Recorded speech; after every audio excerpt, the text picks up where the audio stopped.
Hello students, কেমন আছো তোমরা? আশা করি খুব ভালো আছো।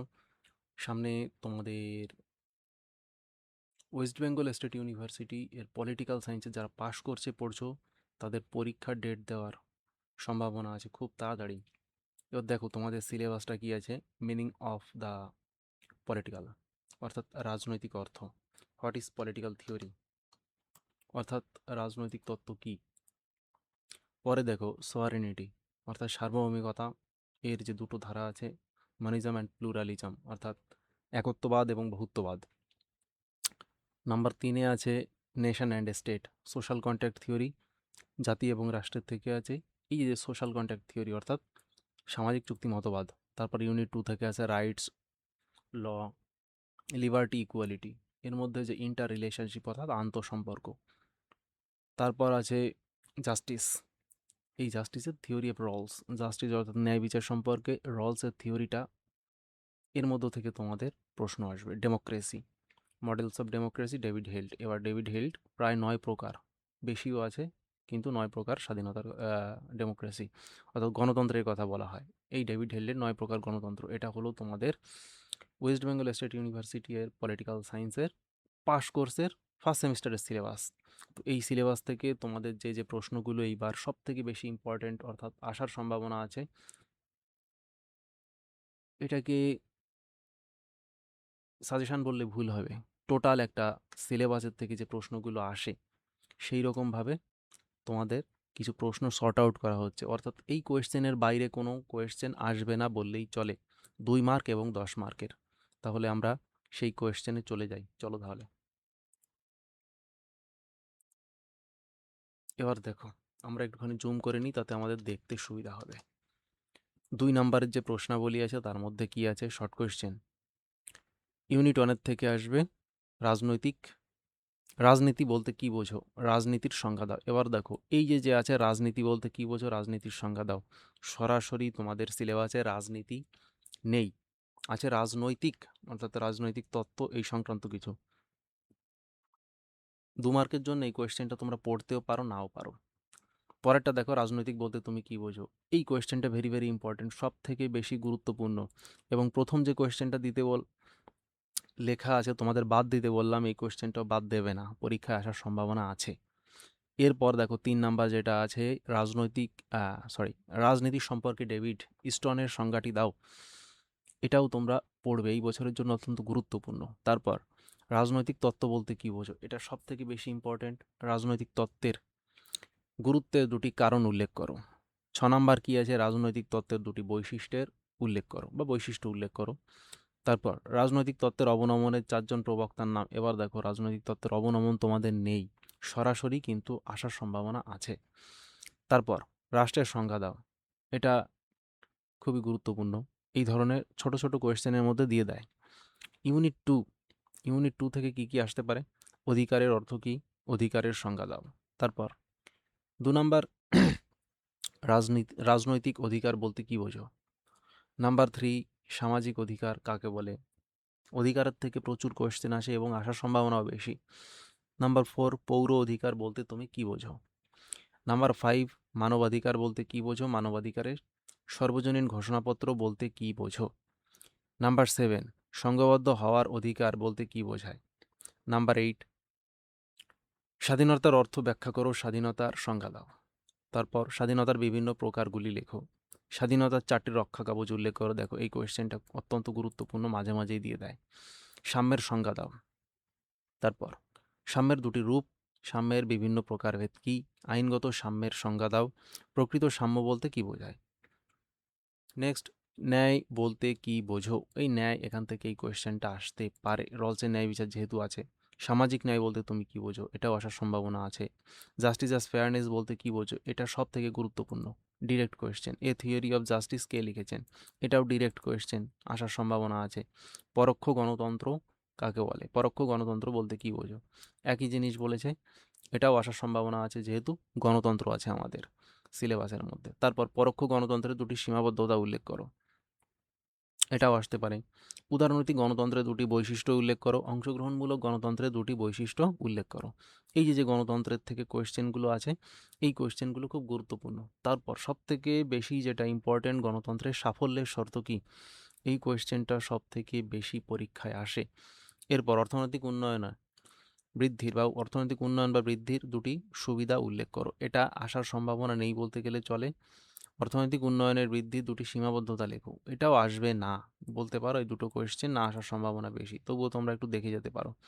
এবার দেখো বড় প্রশ্নের মধ্যে যেগুলো 10 নম্বরের কোয়েশ্চেন, সেখান থেকে কি কি কোয়েশ্চেন হওয়ার সম্ভাবনা আছে বা কোন টাইপের কোয়েশ্চেন দেয়। দেখো ইউনিট 1 অর্থাৎ রাজনৈতিক তত্ত্ব, সার্বভৌমত্ব এবং রাষ্ট্র, এখান থেকে কি কি আসতে পারে। রাজনীতি সম্পর্কে তোমার ধারণা ব্যাখ্যা করো। রাজনীতির অর্থ ব্যাখ্যা করো, কিভাবে তুমি রাজনীতিকে সংজ্ঞায়িত করবে। নাম্বার 2, এটা একই কোয়েশ্চেন, অর্থাৎ রাজনীতির উপরে। এবার দেখো সরাসরি যেহেতু তোমাদের রাজনীতি নেই, না আসার সম্ভাবনাই বেশি, তবে অনেক সময় দিয়ে দেয় যেহেতু এটা ফার্স্ট সেমিস্টারের সিলেবাস। নাম্বার 2 দেখো রাজনীতির প্রকৃতি ব্যাখ্যা করো। এটা দেওয়ার সম্ভাবনা আছে, নাও আসতে পারে। রাষ্ট্রবিজ্ঞানের সঙ্গে রাজনীতি বিষয়টি কিভাবে যুক্ত, আলোচনা করো। এটা অনেক সময় দিয়ে দেয় এই কোয়েশ্চেনটা। তারপর রাজনৈতিক তত্ত্ব বলতে কি বোঝো, এটি প্রয়োজনীয়। তারপর প্রাসঙ্গিকতা, এটা আগের বছর চলে এসেছিল, এই বছরও অত্যন্ত গুরুত্বপূর্ণ, ঘুরিয়ে আসতে পারে। রাজনৈতিক তত্ত্বের প্রকৃতি আলোচনা করো। এই যে রাজনৈতিক তত্ত্বের প্রকৃতি আছে, এটাও এই বছরের জন্য খুব গুরুত্বপূর্ণ।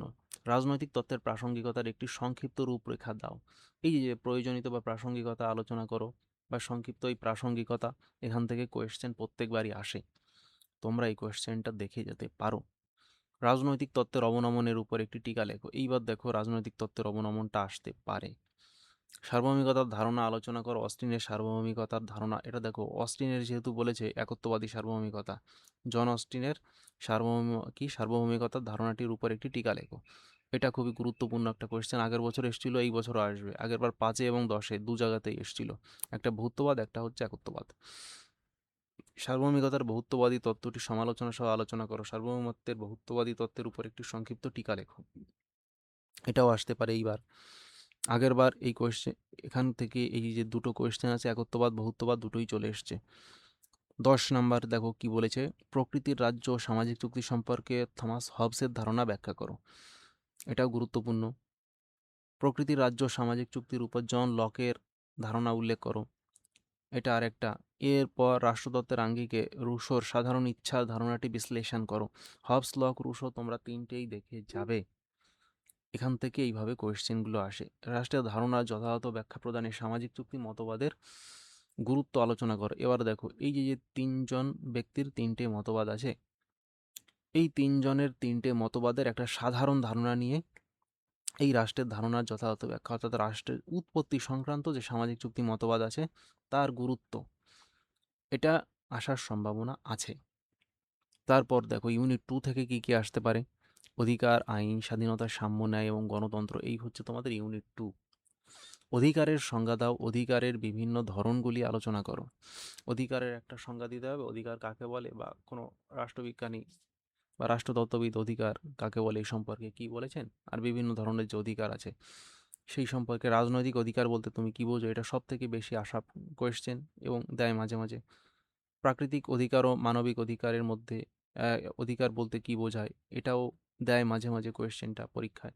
স্বাভাবিক অধিকারের তত্ত্ব আলোচনা করো। স্বাভাবিক অধিকার ও মানবাধিকারের মধ্যে সম্পর্ক, এটাও বিভিন্ন সালে এসছে। আইনের বিভিন্ন উৎসগুলি উল্লেখ করো, এটাও দেওয়ার সম্ভাবনা আছে। স্বাধীনতা রক্ষা কবচ, এটা দেখো সব থেকে বেশি গুরুত্বপূর্ণ প্রশ্ন। সাম্যের সংজ্ঞা দাও এবং সাম্যের বিভিন্ন রূপ ব্যাখ্যা করো, এটাও একটা গুরুত্বপূর্ণ প্রশ্ন।